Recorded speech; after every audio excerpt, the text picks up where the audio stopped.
is recognized for as much time as he may consume. I thank the gentleman for the time, and I thank him for bringing this bill to the floor, and I thank the gentleman on the other side of the aisle for their support of this bill. Madam Speaker, I rise as one who was part of the bipartisan coalition who established in this chamber the Martin Luther King holiday some 2.5 decades ago. That was a glorious day here, and it was a day in which we acted for the right reasons. Martin Luther King Jr. was born January 15, 1929. Perhaps it is fitting that Dr. King was born in that year, for while the great crash of 1929 would shake the economic and financial fundamentals of our country and our society, Dr. King's life and work would just as dramatically shake this nation into reconfirming our commitments to our moral and constitutional foundations. Madam Speaker, in honoring Dr. King, we do not have the time to recount the entire complex history of civil rights in this country. But Dr. King knew and appreciated the shoulders upon which he stood. Slavery was our founding fault, and segregation our enduring national stain. Dr. King knew these truths in his soul and knew many we would discuss today that fought their struggles for civil rights and laid the groundwork for Dr. King's life work. The gentleman from Georgia is one of those people. We have individuals like Harriet Tubman, Frederick Douglass, the African Americans who so nobly, heroically, and tragically served in Congress after the Civil War, Booker T. Washington, the early founders of the NAACP, Emmett Till, Medgar Evers, those tirelessly persistent transportationless souls in Montgomery, the brave individuals in Birmingham, Alabama, and Philadelphia, Mississippi, who tried to cross the Edmund Pettus Bridge, and many, many more. We think of those 180,000 African Americans who served and fought for this country during the Civil War, those who fought bravely against the sufferings, the lynchings, the unspeakable lynchings, the violence, the de facto and de jure segregation, and the enforced callousness and ruthlessness of being second-class citizens in a nation founded upon liberty. Many could have been bitter. Those who succeeded were not bitter, but they called us to our better spirits.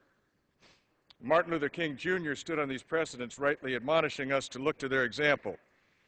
And we should all take pride in their and his commitment to equality and to civil rights. Madam Speaker, Dr. King's letter from a Birmingham jail is one of the finest articulations of the moral prerequisites of the rule of law and its fundamental necessity to our legal, political, and societal foundations ever written. When I talk to school children, oftentimes I tell them to take a look at that letter. When you realize that letter was written without any access to books at the time, that he wrote under very difficult circumstances in a sparse jail cell, you appreciate even more the wisdom and the grace of language that Dr. King used. His articulation of natural rights guided by natural law, of just and unjust laws, and of the objective and non-arbitrary basis for the rule of law, just government, and moral order is, in my judgment, without comparison. So as we call in this resolution, people of this nation, particularly young people, to dedicate a portion of that day to service of their country, let us remember the vision of Dr. King as he understood the true basis for laws in this country. When asked by some of the other ministers in Birmingham why he would interfere, he basically answered that it was his obligation to stand up against injustice. And he said that he was a man of the law, but we were called to follow just laws, not unjust laws. And he answered the question as to the difference between the two. And he, in my judgment, made a very, very specific reference to natural law, in which he said that there are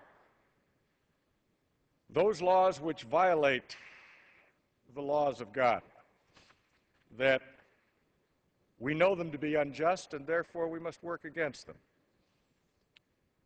I also remember in that letter he said to these ministers who were similarly Christian ministers, when they accused him of being an outside agitator, and I can only paraphrase his words, but he said words to this effect. He said, "What was Christ but an outside agitator for love? What was Christ but someone who attempted to seek justice? And are not we called upon to do the same thing?" So as we in this resolution call upon young people and others of this country to commit some time in the service of others, let them understand that Dr. King's appeal went deeper than just serving another. It was serving another for the right reason. It was for fighting for justice, not only in your community, but anywhere that you saw injustice. There are few heroes in any lifetime that you have, but certainly for those of us old enough to have been alive during Dr. King's lifetime, even though we may not have marched with him, we were honored to be part of a generation that saw his life and his commitment and his call to justice and truth, and fundamentally to a full application of the Constitution of the United States